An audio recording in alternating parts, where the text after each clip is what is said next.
আসসালামু আলাইকুম সুপ্রিয় দর্শক, পদ্মা টিভি 24 এর পক্ষ থেকে আপনাদের সবাইকে আন্তরিক প্রীতি এবং শুভেচ্ছা জানাচ্ছি। প্রিয় দর্শক, বৈষম্য বিরোধী প্রেস ক্লাব এপিসি তৃণমূল টক শোতে আমরা আজকে যাকে যুক্ত করছি তিনি হচ্ছেন বাংলাদেশের অন্যতম একজন নন্দিত মুখ হিসেবে, যিনি ইতিমধ্যে সমধিক আলোচিত ব্যক্তিত্ব হয়ে গেছেন। জুলাই আন্দোলনে যিনি রাজপথে অকুতোভয় যুদ্ধের মাধ্যমে বা নেতৃত্বের মাধ্যমে যিনি আহত হয়েছিলেন, মহানগর দক্ষিণ ছাত্র দলের সাবেক সহসভাপতি হিসেবে যিনি দায়িত্ব পালন করেছেন, ঢাকা মহানগর দক্ষিণ যুব দলের যিনি আহ্বায়ক কমিটির সদস্য হিসেবে যিনি দায়িত্ব পালন করছেন, আজকের আলোচক জনাব আমিনুল ইসলাম ইমন আজকের অনুষ্ঠানের আলোচক। প্রিয় দর্শক, অনুষ্ঠানের দিকে প্রশ্ন যদি আপনারা করতে চান তাহলে স্ক্রলে দেখুন নম্বর কল করলে আমরা আজকের যিনি একজন তৃণমূলের নেতৃত্ব, যিনি দীর্ঘ সময় ছাত্র রাজনীতির মাধ্যম দিয়ে যুব রাজনীতিতে নেতৃত্ব দিচ্ছেন এবং জুলাই আন্দোলনে তথা ফ্যাসিবাদ বিরোধী আন্দোলনে যিনি রাজপথে অকুতোভয় নেতৃত্ব দিয়েছেন, তার কাছ থেকে আমরা ইতিহাসের কিছু অংশ প্লাস এই জুলাই আন্দোলনের যে বর্ষপূর্তি দিবসে আমরা আজকের আলোচকে যুক্ত করছি তার কাছ থেকে কিছু বিষয় আপনাদের সামনে উপস্থাপন করতে যাচ্ছি। দর্শক, আপনার মধ্যে সাথে যুক্ত হবেন। যে জানাবাবু দর্শক শ্রোতাকে জানাতেন, কবে থেকে কি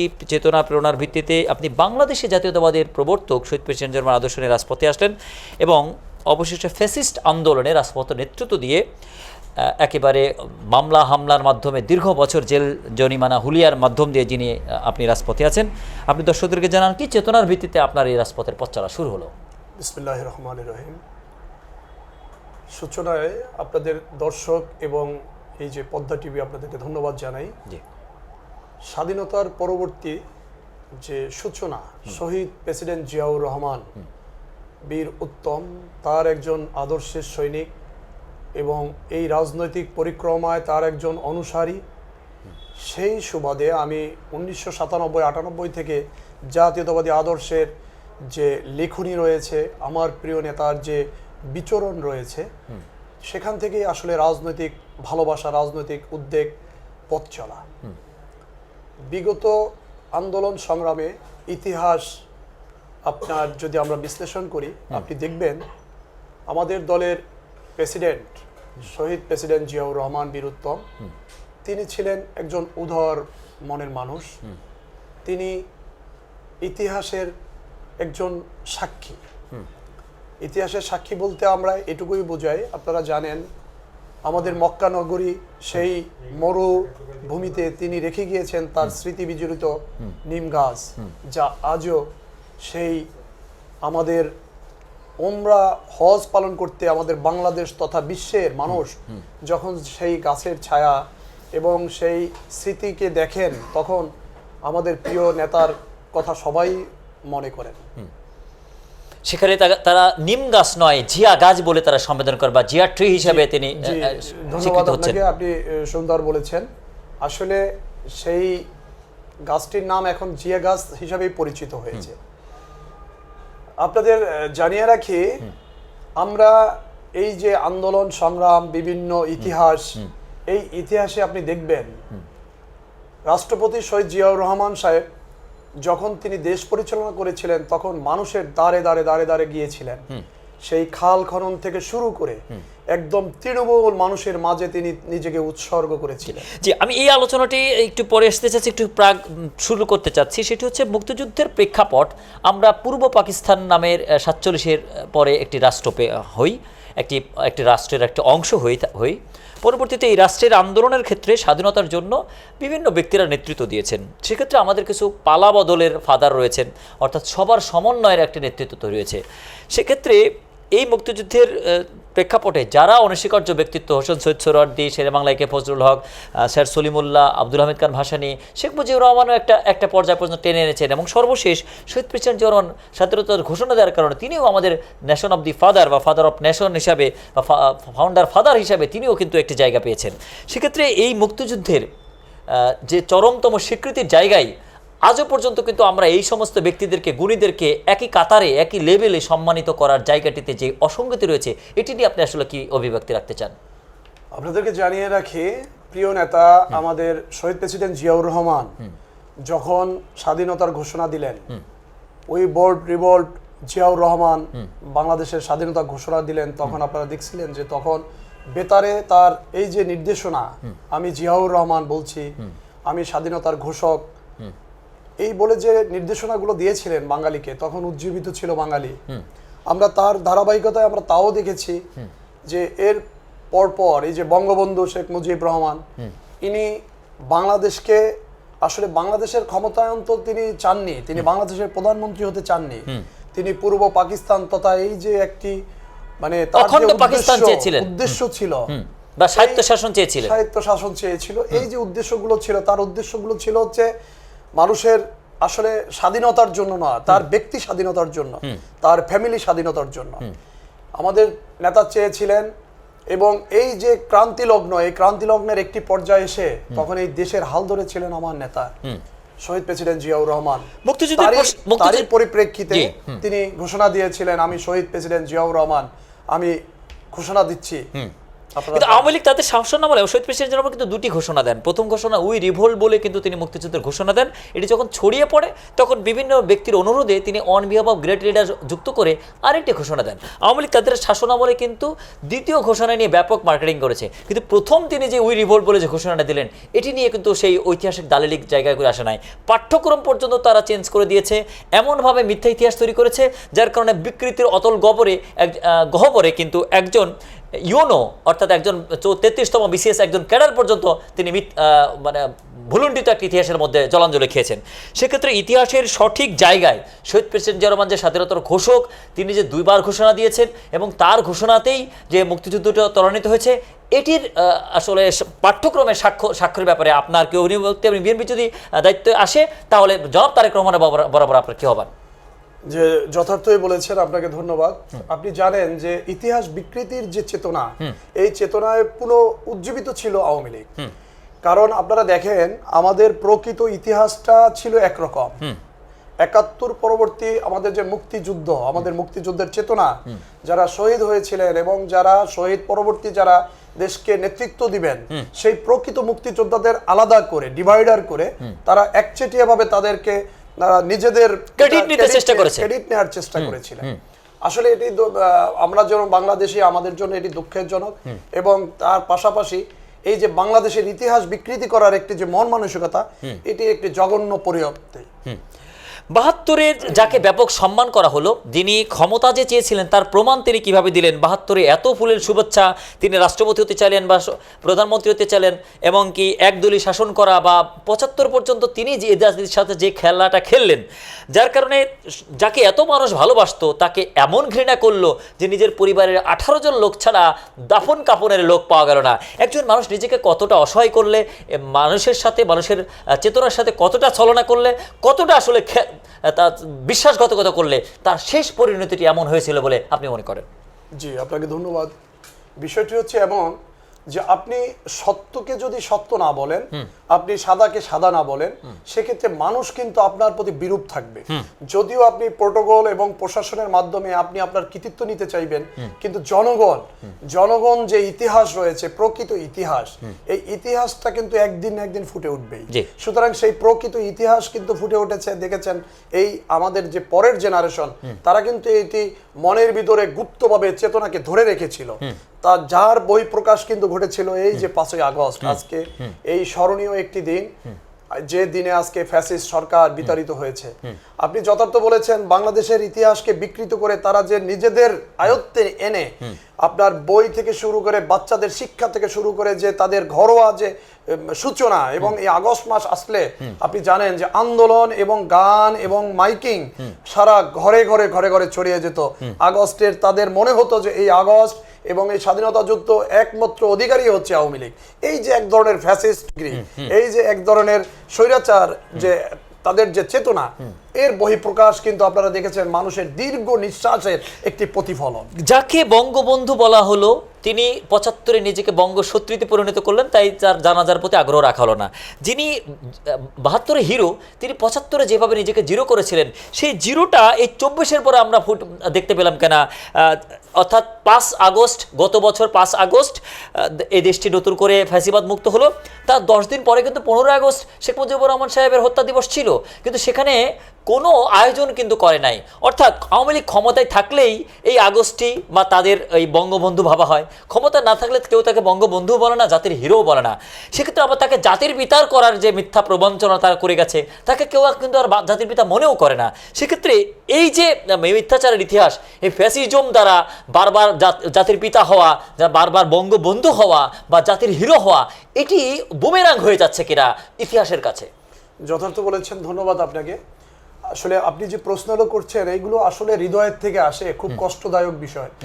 বাংলাদেশের ইতিহাসে আপনারা দেখবেন আমাদের পূর্বপুরুষরা এই স্বাধীনতা অর্জন করার পর থেকে, এই আওয়ামী লীগ সরকার যখন থেকে ক্ষমতায় এসেছে তারপর থেকে তাদেরকে এই যে আন্দোলন সংগ্রাম, বিগত দিনের আমাদের ভাষা আন্দোলন থেকে শুরু করে ছাত্র জনতা গণ অভ্যুত্থান, এই যে নূর হোসেন শহীদ হয়েছিল, ভাষা আন্দোলন বলেন, এই যে আপনার এই যে আন্দোলনগুলো হয়েছে, বিগত দিনে যে আন্দোলনগুলো হয়েছে, প্রত্যেকটি আন্দোলন তুলে নিয়ে তারা তাদের নিজস্ব ক্রেডিট হিসাবে নিয়েছিল।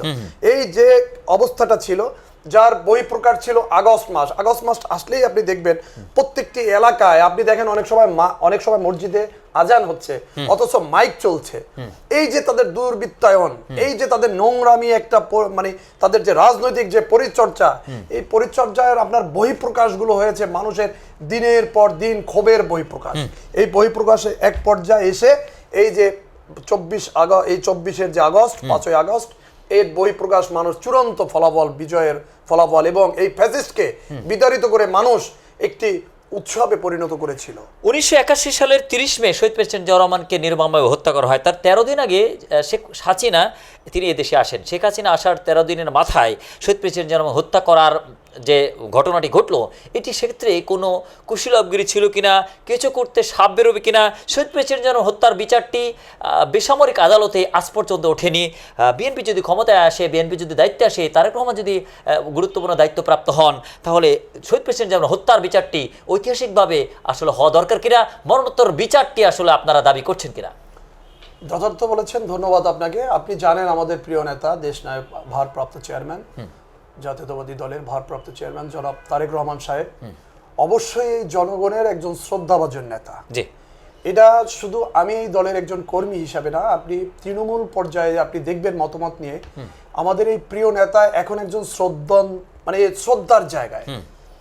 শুধু আমাদের দলের প্রতিষ্ঠাতা শহীদ প্রেসিডেন্ট জিয়াউর রহমান বলে কথা নয়, বাংলাদেশের ইতিহাসে যতটি মৃত্যুকে নিয়ে আওয়ামী লীগ সরকার যে ধরনের ফ্যাসিজম, যে ধরনের তাদের যে মানে বিষয়গুলো, তাদের যে রাশের রাজনীতি, গোপনীয় যে বিষয়গুলো ছিল, ষড়যন্ত্রের যে বিষয়গুলো ছিল, প্রত্যেকটি মৃত্যুর হিসাব ইনশাল্লাহ আমাদের এই প্রিয় নেতা যদি জনগণের নির্বাচিত ভোটে আসতে পারেন, অবশ্যই তিনি এইগুলোর বিষয়ে কথা বলবেন এবং এর সমাধান করবেন।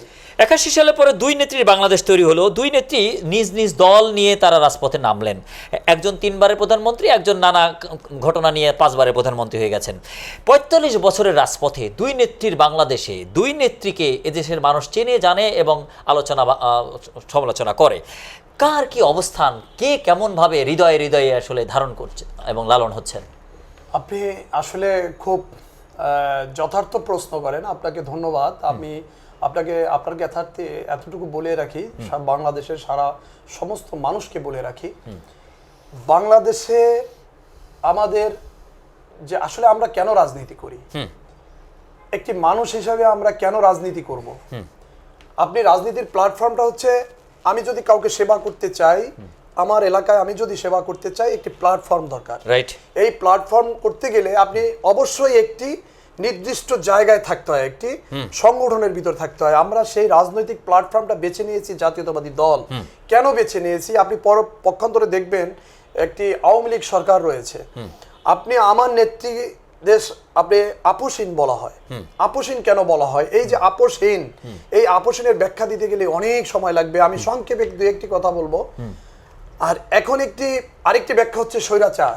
এই যে স্বৈরাচার আমরা আগে জানতাম এরশাদ, কিন্তু তারপরে সেই এরশাদের ধারাবাহিকতায় চলে এসেছে শেখ হাসিনা। তিনি কিন্তু শেখ হাসিনা নয়, সেনি হাসিনা অজয়, কিন্তু তার স্বামীর নাম তিনি ইউজ করেন না। এই যে বিষয়গুলো আছে, যে মুভমেন্টগুলো আছে, আমরা আমাদের বাঙালি চেতনায় জানি একজন স্ত্রী তার স্বামীর পরিচয় বহন করে।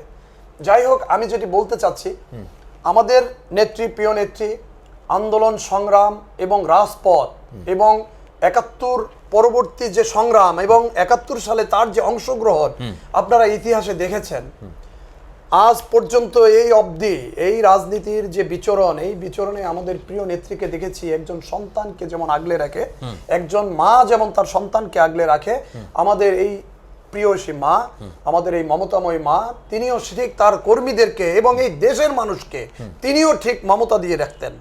কিভাবে তার ব্যাখ্যাগুলো দেখবেন আপনি, যখন তাকে অসুস্থ শরীরে বিভিন্ন জায়গায় তাকে আটকে রাখা হয়, তিনি কিন্তু অনেক প্রস্তাব পেয়েছিলেন আমাদেরকে ছেড়ে চলে যাওয়ার, কিন্তু এই দেশের মানুষের কারণে তিনি যাননি। কারণ সে প্রকৃত যুদ্ধ ছিলেন, যুদ্ধের তিনি মুক্তিযোদ্ধা ছিলেন, সেজন্যই দেশকে নিয়ে তিনি ভাবেন, সেজন্য দেশের মানুষকে এবং এই যে আমাদের মতো কর্মীদের ফালিয়ে কখনো সে চলে যাননি, আরামায়েশের কথা চিন্তা করেননি। আমাদের প্রিয় নেতা, আপনি জানেন, নির্যাতনের রোল মডেল চলেছিল তার উপরে, তার মেরুদণ্ডের প্রত্যেকটি জয়েন্ট পর্যন্ত ছিন্ন বিচ্ছিন্ন করে দিয়েছিল। সেই সময় আপনি মৃত্যুকে কোন মানুষ ভয় না পায়? আরে ভাই, অনেকে অনেক কথা বলে, কিন্তু মৃত্যুকে ভয় পায় না কোন মানুষ? কিন্তু আমার প্রিয় নেতা তখনও কিন্তু দেশ ছেড়ে যেতে চায়নি। এই যে দলের ভারপ্রাপ্ত চেয়ারম্যান যিনি, তিনি কিন্তু দলের থেকে চলে যেতে চায়নি, তাকে মুচলেকা দিয়ে যেতে বাধ্য করা হয়েছিল। এমন অবস্থায় এই যে প্রিয় নেত্রী দেশে ছিলেন, অসুস্থ শরীরে আমাদের প্রত্যেকটি আন্দোলন সংগ্রামে এবং এই গণতান্ত্রিক এবং সার্বভৌমত্ব রক্ষা করার জন্য আমাদেরকে সর্বদা নির্দেশনা দিতেন। এক পর্যায়ে তিনি কারারুদ্ধ হলেন। আমরা কি দেখতে পেলাম? তাকে চেয়ারে, হুইল চেয়ারে ধরে তুলতে হয়। আমাদের চোখের পানি পড়ছে, সারা বাংলাদেশ হৃদয়ে কাঁদছে, সারা বাংলাদেশের মানুষ কাঁদছে। ঠিক ওই অবস্থায় ফ্যাসিস্ট সরকার তার উপরে কি নির্যাতনটা করেছিল, তখন তাকে হুইল চেয়ারে করেও নিয়েও তাকে জেলের ভিতরে বন্দি করা হয়েছিল। সেই স্বেচ্ছাতে কারাগারের ভিতরে তিনি 2 বছরের অধিক সময় সেই জেলের কারাগারে ছিলেন। তখনও তিনি অনেক প্রস্তাব পেয়েছিলেন দেশ ছেড়ে চলে যেতে, দেশ ছেড়ে ভালো থাকার জন্য বাইরের কান্ট্রিতে। কারণ সে জানতেন যে আমি যদি এই মাতৃভূমি থেকে চলে যাই, তখন আমার বাংলাদেশ আর বাংলাদেশ থাকবে না, এটি আওয়ামী লীগ স্বৈর শাসকের অধীনে চলে যাবে, এই বাংলাদেশের মানুষ আর ভালো থাকতে পারবে না। এই যে চিন্তা চেতনা, এই যে উদারতা, এই যে তার যে মহর্ষি চিন্তা চেতনা, সেই জায়গা থেকে তিনি আমাদের সাথে, সেক্ষেত্রে জাতীয়তাবাদী আদর্শ যে আপনারা যারা রাজনীতি করেন, অর্থাৎ নেতৃত্বকে ওন করার অনেক কিছু রয়েছে, অর্থাৎ ওয়াইড হার্টে হৃদয়ের গভীরতা বাড়ানোর জন্য নেতার এই গুণগুলি আপনাদেরকে আসলেই রাজপথে মৃত্যুর মুখে ঠেলে তোলে, যার কারণেই আপনি আহত জুলাই একজন যোদ্ধা। একটা পয়েন্ট আপনাকে বলি, এই যে কথাটা বলেছেন, আমি আমার মাকে রেখে কোথাও চলে যেতে পারি না। আমার দেশে, আমার এই জন্মভূমি, আমার দেশে এই পৈতৃক সম্পত্তি, আমার এই বাপ দাদার এই বাংলাদেশের জন্ম, সুতরাং এই বাংলাদেশ রেখে আমি যেতে পারি না। এই বাংলাদেশ যেমন আমার মা, আমার গর্ভধারিণী যেমন আমার মা, আমি যে দলটি করি সেও আমার মা। সুতরাং এই দেশের মাকে ফেলে কেউ কোনো সন্তান, তাহলে মা, মাটি, মানুষ, দেশপ্রেমিকতা শেখানোর জন্য অন্যতম পথিকৃত ব্যক্তি ম্যাডাম খালেদা জিয়া কেনা, ম্যাডাম খালেদা জিয়ার কাছ থেকেই দেশপ্রেমিক হওয়ার সবক আসলে নেওয়া দরকার কিনা?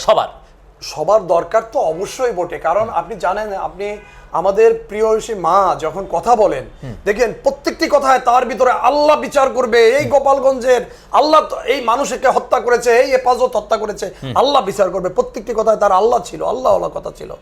আপনি জানেন আমাদের নেত্রীর কাছে শেখার অনেক কিছু আছে, তার উদারতা, তার মহর্ষি চিন্তা ভাবনা, অনেক কিছু শেখার আছে, আমরা দেখেছি কাছ থেকে।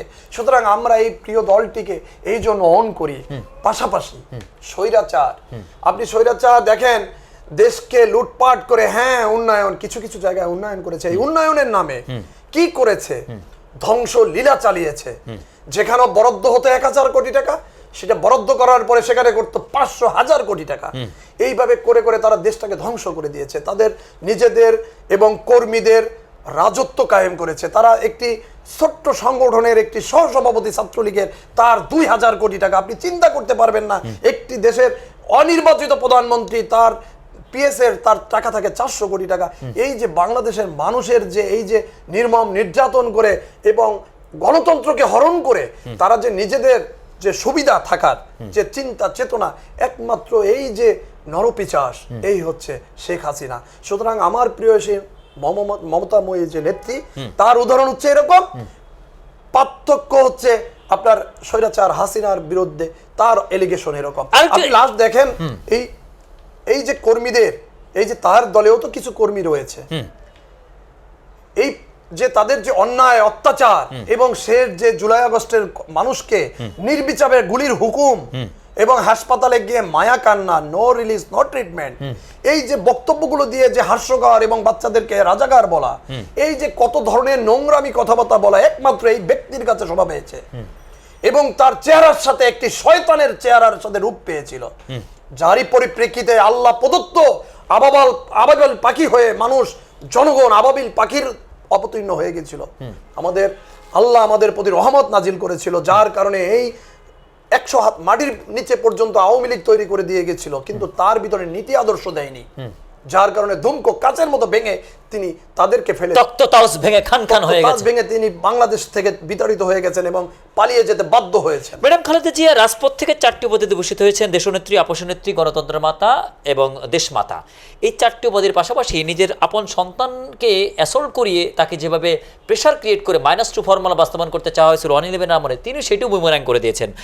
মিথ্যা মামলায় জেল খেটেছেন, কখনো আপোষ করেননি। এই আপোষহীনতা বা ডেমোক্রেসি রক্ষার্থে ভূমিকা রাখার কারণে ইতিপূর্বে বহু ব্যক্তি কিন্তু নোবেল লরিয়েট হয়েছেন। আমরা দেখতে পাই বিগত 3 বছর আগে ইথিওপিয়ার প্রধানমন্ত্রী কিন্তু স্টিল প্রধানমন্ত্রী থাকা অবস্থায় তিনি কিন্তু নোবেল পুরস্কার বিজয়ী হয়েছেন। আমরা দেখতে পাই বিগত 30 বছর আগে অং সান সু চি কিন্তু নোবেল লরিয়েট হয়েছেন এই একই ধরনের আন্দোলন করার কারণে। ম্যাডাম খালেদা জিয়ার বচন, বাচন, আচরণ, রাজনৈতিক চালচলন এবং ত্যাগ তিতিক্ষা, নীতি আদর্শ এবং শান্তির জন্য নিজের যে অকুতোভয় বীরত্ব, প্রতিটি বিষয় নোবেল কমিটি আসলে কিভাবে দেখছে, আমরা আসলে চিন্তা করতে পারি কিনা, প্রত্যাশা করতে পারি কিনা একদিন এ ধরনের সুসংবাদ আসবে কিনা। এ পর্যন্ত 54 জন নারী কিন্তু নোবেল জয়ী হয়েছেন এবং কোনো ব্যক্তি একাধিকবার নোবেল লরিয়েট হয়েছেন। আমরা প্রত্যাশা করতে পারি কিনা ম্যাডাম খালেদার জন্য এই সুসংবাদটি আসলে আসবে কিনা? জি প্রিয়, আপনাকে ধন্যবাদ। বাংলাদেশের আপামর জনসাধারণ, সারা বিশ্বের মানুষের প্রতি দৃষ্টি রেখে একটি কথাই বলতে চাই, আমি এই রাজনৈতিক দলের একটি কর্মী হয়ে না, আমি শুধু একজন সাধারণ মানুষ হিসাবে বিবেচিত করব, এতটুকু আমার কর্মই হবে আমার ফল। আমি সারা বাংলাদেশের এই যে নোবেল বলেন এবং আমাদের যে এই যে গুণীজনদের যে সম্মাননা দেওয়ার বিষয়গুলো আছে, এই কর্তৃপক্ষ একদিন না একদিন দেখবেন এই দেশের এই গণতন্ত্র রক্ষাকারী, এই সার্বভৌমত্ব রক্ষাকারী, আমাদের গণতন্ত্রের মাতা, এই আপসহীন নেত্রী, দেশ নেত্রী বেগম খালেদা জিয়া একদিন অবশ্যই তাদের দৃষ্টিতে আসবেন এবং অবশ্যই তিনি নোবেল জয়ী হবেন। কারণ তার যে উদারতা, তার যে মহম্মত্ববাদ এবং তার যে দেশপ্রেম, এই দেশপ্রেম তাদের চোখে অবশ্যই আসবে, ইতিহাসের সাক্ষী হয়ে থাকবে ইনশাআল্লাহ। 111-এর সময় যাকে জোর করে শারীরিকভাবে অ্যাসল্ট করে আপনি আপনার আলোচনায় বলেছেন মুসলিক আদায় করে বিদেশে পাঠিয়ে দিল, তিনি নিরবিচ্ছিন্নভাবে সময় দিয়েছেন। সময়ের বিচারে 6 ঘন্টা ডিফারেন্স রয়েছে, তারপরও তিনি বীরেন্দ্র রজনী যাপন করে প্রতিটি ওয়ার্ডের, আমরা দেখেছি কোনো ইউনিয়ন পর্যায়ের একটি ওয়ার্ড কমিটির একজন যুবদল বা ছাত্রদল বা একটা মূল দলের নেতার সাথে তিনি কথা বলে তাকে উজ্জীবিত করার চেষ্টা করেছেন। যে কোনো মূল্যে ফ্যাসিজমকে হটাতে হবে। 2015 সালে গণতন্ত্র হত্যা দিবস নামে এক দফা তিনি ঘোষণা করেন, সেই এক দফাটি 90 দিনের পরে অটো হাইড হয়ে যায়। আবার ঠিক 9 বছর পরে 24 জুলাইয়ে 9 দফা থেকে আবার সেই এক দফা সামনে চলে আসে। এই আন্দোলনের রূপ পরিগ্রহ, রূপ কাঠামো বা এই আন্দোলনের মাস্টার মাইন্ড বা মাস্টার প্ল্যানার হিসাবে যাকে ভাবা উচিত, সবাই যাকে জানে, তার নামটি আলোচনায় না রেখে ডক্টর মোহাম্মদ ইউনূসের মতো একজন বিদগ্ধ জন, একজন ব্রিলিয়ান্ট ব্যক্তিত্ব, অর্থনীতির প্রফেসর, ক্লিন্টনের সাথে সাক্ষাতের সময় একটি ইয়াং ছেলের হাত ধরে বললেন এই ছেলেটি মাস্টার মাইন্ডটি কি এতটা নর্মাল বিষয় নাকি এর ভিতরের গভীরতা আসলে অনেক? আসলে আপনি যে কথাগুলো বলেছেন অনেক বিচক্ষণধর্মী কথা, আপনাকে ধন্যবাদ জানিয়ে আমি বলি, বাংলাদেশ স্বৈরাচার যেমন একদিনে গঠিত হয়নি, এই স্বৈরাচারের পিছনে আপনার দিনের পর দিন, বছরের পর বছর হয়ে তারপরে একটি স্বৈরাচার গঠিত হয়েছিল। স্বৈরাচারের বিরুদ্ধে 17 বছর আন্দোলন সংগ্রাম করতে করতে একটি পর্যায়ে এসে বিস্ফোরণ ঘটেছিল। আপনি জানেন এই যে আন্দোলন সংগ্রামে বিএনপির লক্ষ লক্ষ নেতাকর্মী জেলের ভিতরে অবরুদ্ধ ছিল, কারাগারে বন্দী ছিল, এবং আপনি জানেন না যে কারাগারের ভিতরে কারারুদ্ধ ছিল এই বিএনপির নেতাকর্মী, এবং এই কারাগারের ভিতরে সাধারণ কয়েদিদের মতো সম্মান তার পায়নি। জি না, কারাগারের ভিতরে এমন ভাবে নির্যাতিত ছিল যে আপনি কারাগারের ভিতরে 12 ঘন্টার ভিতরে 12 ঘন্টায় আপনার বন্দী শালার ভিতরে থাকতে হতো।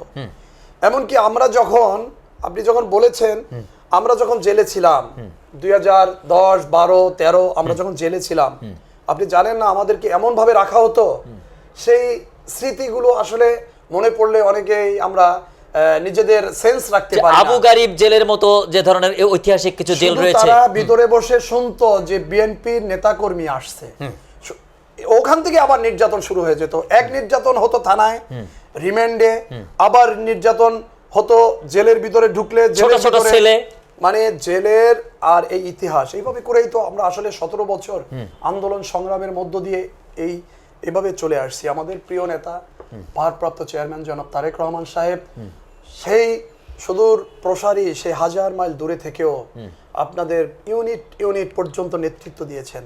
এই আন্দোলন যে একদিনে গঠিত হয়নি, এটি যদি কেউ মনে করেন যে একদিনেই শেখ হাসিনা পালিয়ে গেছেন, তারা বোকার স্বর্গে বাস করেন এবং নিজের সাথে ইমানের সাথে তারা বেঈমানি করছেন।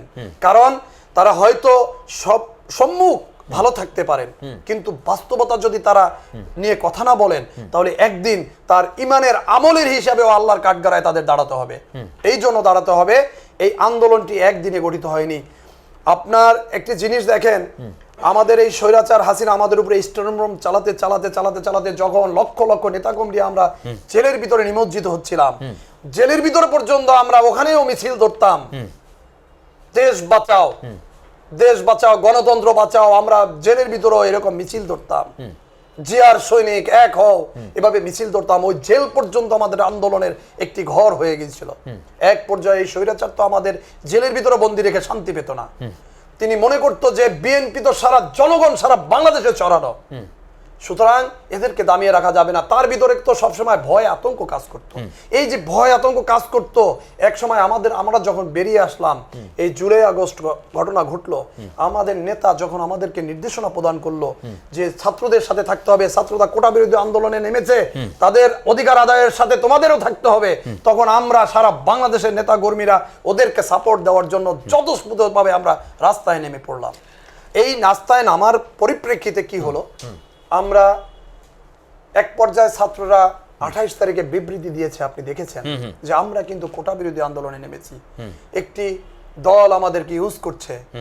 এক পর্যায়ে আমার নেতা এক দফা আন্দোলন ঘোষণা করলেন, হটাও হাসিনা, বাঁচাও দেশ, গণতন্ত্রের বাংলাদেশ, এই বলে যে এক দফা দিয়েছিল, সেই এক দফায় সারা বাংলাদেশের আপামর জনতা তার ডাকে সাড়া দিয়ে রাস্তায় নেমেছিল। আজকে অস্বীকার করার সুযোগ নেই। অস্বীকার করতে গেলে যারা অস্বীকার করবেন তারা ইমানের সাথেও তো তারা আপনার ঘাটতি, তাদের সমস্যা, তাদের ইমানেও সমস্যা। আপনি স্বীকার করতে হবে, আপনি আপনার ক্রেডিট যতটুকু আপনার স্বীকার করতে হবে, আমার ক্রেডিট যতটুকু আমাকেও তাই দিবেন। আমার যতটুকু ক্রেডিট রয়েছে আপনি তো অবশ্যই আমাকে দিবেন।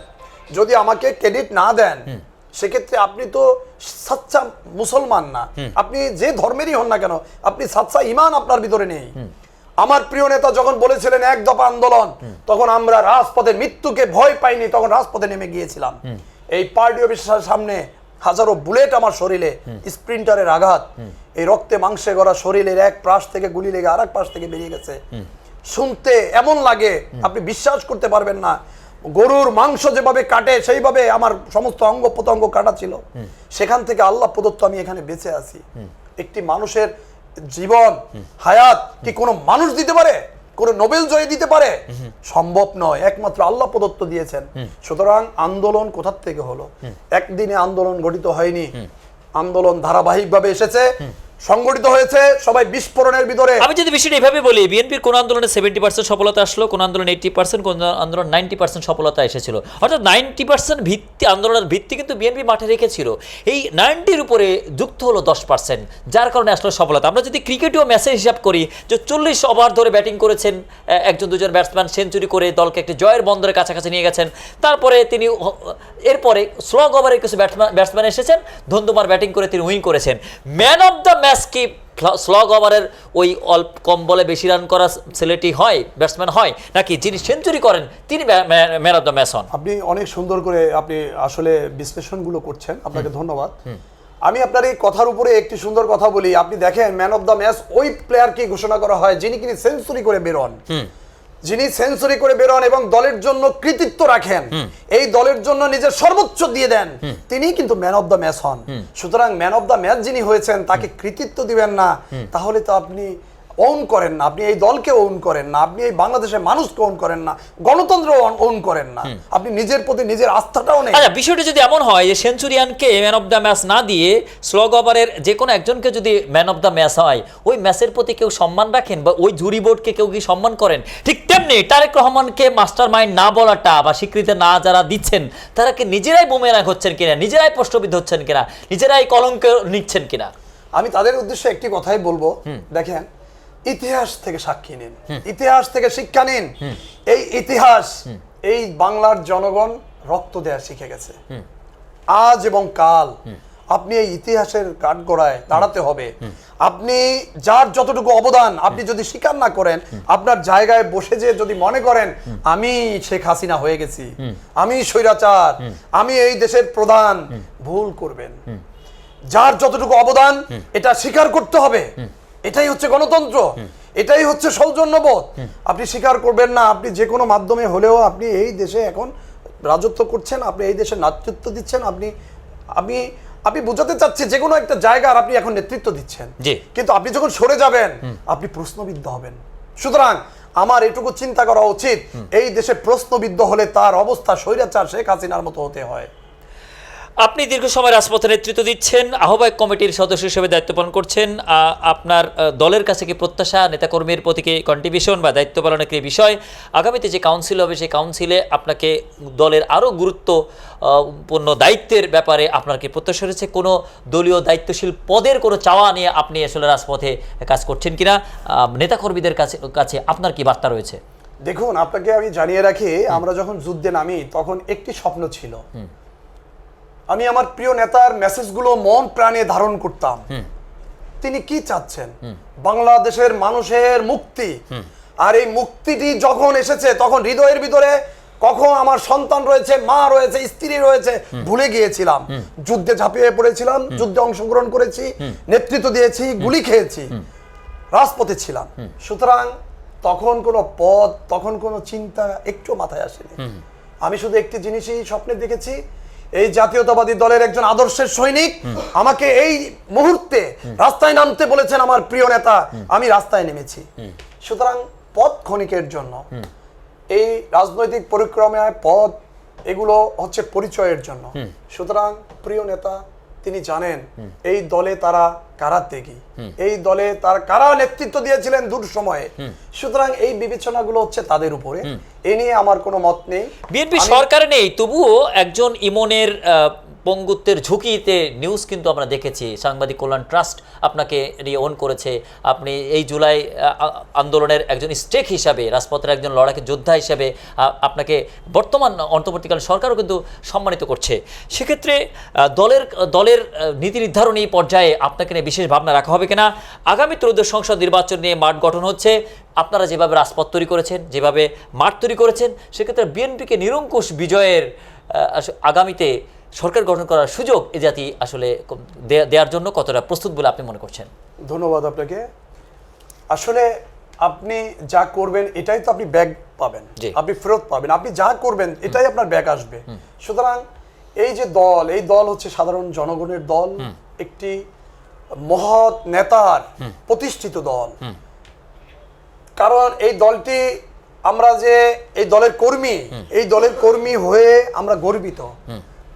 আপনি জানেন বাংলাদেশের জনগণ বর্তমানে একটি কথায় নয়, এখন বাস্তব কিছু দেখতে চায়, বাস্তব কিছু ধরে তারা বাঁচতে চায়। এখন শুধু কথা বলার সময় নেই। শুধু আমাদের প্রিয় নেতা দেখেছেন কালকের বক্তব্যেও একই কথা বলেছে, জনগণ এখন বাস্তবায়ন দেখতে চায়, প্রতিশ্রুতি নয়, কথার ফুলঝুরি নয়, এখন বাস্তবায়ন দেখতে চায়। আমাদের প্রিয় নেতার সাথে বর্তমান অন্তর্বর্তীকালীন সরকারের যে কথা হয়েছিল, ফেব্রুয়ারি মাসে যদি নির্বাচন হয় এবং এই নির্বাচন যদি সুষ্ঠু এবং নিরপেক্ষ হয়, তো বাংলাদেশের জনগণ তার প্রিয় নেতৃত্ব বাংলাদেশে খুঁজে আনবেন, এটাই আমাদের প্রত্যাশা। সে হোক বিএনপি, হোক অন্য কোনো দল, কিন্তু বিএনপিকে ভোট দেওয়ার জন্য বা বিএনপিকে সুযোগ করে দেওয়ার জন্য নয়। প্রিয় নেতা বলেছেন যে আমার হাতকে শক্তিশালী করুন, আমি আপনার স্বাধীনতা ফিরিয়ে দেব, আপনার গণতন্ত্র ফিরিয়ে দেব, এটা হচ্ছে তার কথা। সুতরাং আমাদের এই প্রিয় নেতা বলেননি যে আমাকেই ভোট দিতে হবে, এটা বলেননি। সুতরাং জনগণের বিচারের উপরে ছেড়ে দিয়েছেন। আপনি একটা জিনিস দেখবেন যে জনগণ যখন বিচার করবে যে আসলে এই বাংলাদেশের সার্বভৌমত্ব এবং এই আওয়ামী ফ্যাসিস্ট সরকারের বিরুদ্ধে যদি একটি শক্তিশালী সংগঠন থাকে তা একমাত্র জাতীয়তাবাদী বিএনপি দল। সুতরাং জাতীয়তাবাদী দল আপনার এই মুহূর্তে বাংলাদেশের জন্য একটি ভ্যানগার্ড, এটি বাংলাদেশের জনগণ এখন মনে প্রাণে বিশ্বাস করছে। সুতরাং অন্তর্বর্তীকালীন সরকারের কাছে বিশ্বাস করছে দলকে, বিশ্বাস করছে যে মানুষটিকে দীর্ঘ বছর চর্মচক্ষে আপনারা তাকে দেখেননি, ডিজিটাল চোখে তাকে দেখতে হয়েছে, ডিজিটালের মাধ্যমে তার কণ্ঠ শুনতে হয়েছে, নিজ কানে একেবারে ইথারে ভেসে আসা কণ্ঠ, সামনাসামনি চোখে দেখার সেই মানুষটিকে দেখার জন্য আপনারা কতটা আকাঙ্ক্ষিত হয়ে আছেন, কতটা আবেগ রেখেছেন। তারেক রহমান যেদিন এদেশের মাটিতে আসবেন, এই যখন বিমানবন্দরে তিনি নামবেন, তখন তাকে আলিঙ্গন করার জন্য এদেশের মানুষ আসলে কতটা আবেগ নিয়ে অপেক্ষা করছে, কতটা ভাবনা তারা রাখছে। আপনি অনেক সুন্দর কথা বলেছেন। বাংলাদেশের এই যারা আমরা রাজনীতি করি, আমাদের ছাড়া সাধারণ জনগণ এই প্রিয় নেতাকে দেখার জন্য আবেগপ্লুত হয়ে তারা এখনো মানে মন হচ্ছে যে, কালকের বক্তৃতায় দেখেছেন আপনার একজন শহীদ ফ্যামিলি, তিনি বক্তৃতায় বলছেন আপনি দেশে আসেন, আপনার জন্য আমরা রয়েছি। শহীদ ফ্যামিলি সেই বক্তৃতায় বলেছে আপনার জন্য আমরা রয়েছি। সুতরাং সাধারণ জনগণের যে মানে মাইন্ড, যে সেটা জনঢাল, এটার আসলে বহিঃপ্রকাশ ওই দিনই দেখবেন যখন প্রিয় নেতা বাংলাদেশে পাড়া দিবেন। এবং এই বাংলাদেশে একমাত্র শ্রদ্ধাভাজন, এই বাংলাদেশের সার্বভৌমত্ব রক্ষাকারী একটাই প্রতীক, দেশ ভারপ্রাপ্ত চেয়ারম্যান জনাব তারেক রহমান। দর্শক শ্রোতা, আপনার এই ঢাকা মহানগর দক্ষিণের এলাকার জনগণ, যাদের সাথে আপনি নেতাকর্মীদের সাথে আপনি দীর্ঘ সময় ওতপ্রোতভাবে জড়িত হয়েছেন, এবং এই রাজপথ থেকেই আপনি এই দিনটিতেই আপনার বিজয়ের হাসিটি আসে। আপনি দর্শক শ্রোতাদের কাছ থেকে আমরা প্রথম বর্ষ পালন করছি ৩৬ জুলাই তথা ৫ আগস্ট, আজকে সেই দিনটিতে আপনাকে যুক্ত করছি। আপনি দর্শক শ্রোতা, দেশবাসী সবার উদ্দেশ্যে আপনার সমাপনী বক্তব্য। দেশের কাছে আমার, দেশের মানুষের কাছে আমার এতটুকুই প্রাপ্তি এবং বলা, আমরা এই দেশের স্বাধীনতা সার্বভৌমত্বের জন্য যুদ্ধ করেছি, যুদ্ধে নেমেছি। আমাদের পূর্বপুরুষ ৭১ সালেও যুদ্ধে নেমেছিল। ৩০ লক্ষ শহীদের মা বোনের ইজ্জতের বিনিময়ে আমাদের এই বাংলাদেশ বিনির্মাণ হয়েছে। আমরা সেই মুক্তিযোদ্ধার রক্তে রঞ্জিত আমাদের এই শরীর। সুতরাং আমরা এই ২৪-এর ফ্যাসিস্টকে তাড়ানোর জন্য, এই বিতাড়িত করার জন্য আমরা ২৪শে জুলাই যেমন আমরা রাজপথে নেমেছিলাম, আমরা কোনো দ্বিধাদ্বন্দ্ব বুঝি নাই। আমরা একটি স্বপ্ন দেখেছিলাম যে বাংলাদেশকে রক্ষা করতে হবে, এই বাংলাদেশকে শকুনের হাত থেকে রক্ষা করতে হবে। এতটুকু স্পৃহা নিয়ে বাংলাদেশের যুদ্ধে নেমেছিলাম। প্রিয় দেশবাসী, আপনাদের কাছে এতটুকু বিনীত অনুরোধ রাখবো, এই বাংলাদেশের সার্বভৌমত্ব রক্ষাকারী যে মহান দলটি রয়েছে, যে বৃহৎ দলটি রয়েছে, আপনারা তাদেরকে সমর্থন করে বাংলাদেশের পাশে থাকবেন। এবং যারাই বাংলাদেশকে নিয়ে কাজ করবে, কোনো ফ্যাসিবাদকে তৈরি করবে না, এবং যারা মুক্তিযুদ্ধ বিরোধী শক্তি ছিল, তারা এই আবার নতুন করে ষড়যন্ত্র যাতে না করতে পারে সেদিকে খেয়াল রাখবেন। আমাদের সবার কাছে এটুকু অনুরোধ থাকবে, এই ২৪-এর একজন যোদ্ধা হিসাবে দেশের মানুষের প্রতি, যে দেশ এখন ঘুরে দাঁড়ানোর সময়, দেশ এখন বিনির্মাণের সময়। জি, আপনাকে আমাদের সাথে যুক্ত থাকার জন্য ধন্যবাদ জানাচ্ছি। প্রিয় দর্শক, এতক্ষণ যুক্ত ছিলেন শহীদ প্রেসিডেন্ট জন্য আদর্শ নিয়ে রাজপথে লড়াকু নেতৃত্ব দিয়ে যিনি আহত হয়েছেন, বছর পর বছর যিনি কাস্টডিতে ছিলেন, কারারুদ্ধ ছিলেন, এবং জাতীয়তাবাদী দল ঢাকা মহানগর দক্ষিণ অন্তর্গত যুব দলের যিনি দায়িত্ব পালন করে যাচ্ছেন, তার কাছ থেকে যে কথাগুলো আমরা শুনলাম, যেগুলো জানলাম, তাহলে আমরা আমাদের চেতনায় আসলে ধারণায় কি আসতে পারে, যে পয়েন্টগুলো আমরা দিয়েছি, দুই নেত্রীর বাংলাদেশ থেকে কোন নেতৃত্ব অনস্বীকার্য নেতৃত্ব, দুই প্রধানমন্ত্রীর পুত্রকে আমরা দেখেছি, এক প্রধানমন্ত্রীর পুত্র তার মায়ের পাশে দাঁড়ানোর পরিবর্তে তিনি অন্য একটি দেশের নাগরিকত্ব নিয়ে তিনি চলে গেলেন, আর আরেক প্রধানমন্ত্রীর পুত্র এই দেশ থেকে পাঠানোর পরে তিনি সেখানে নাগরিকত্বের জন্য প্রত্যাশা না করে দেশকে বাঁচানোর জন্য, দলকে বাঁচানোর জন্য বিনীত রজনী যাপন করে বছরের পর বছর যাবৎ যুগ বেশি ধরে তিনি নেতৃত্ব দিয়েছেন। তাহলে দেশের দুই প্রধানমন্ত্রীর পুত্রের ব্যাপারেও ওই দেশের মানুষের ভাবনা কি,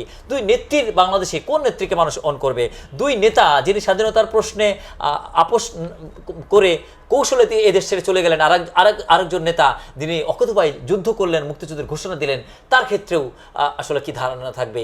এই ধারণাগুলি বিচারে রেখে, বিশ্লেষণে রেখে নেতা নির্বাচনে বা ক্ষমতা নির্বাচন করে বা রাষ্ট্র শাসনের ক্ষেত্রে নির্বাচন করে আগামী ত্রয়োদশ সংসদ নির্বাচনটি অত্যন্ত গুরুত্বপূর্ণ দিক হিসেবে দেশের মানুষের কাছে অবশ্যই বিবেচিত হবে।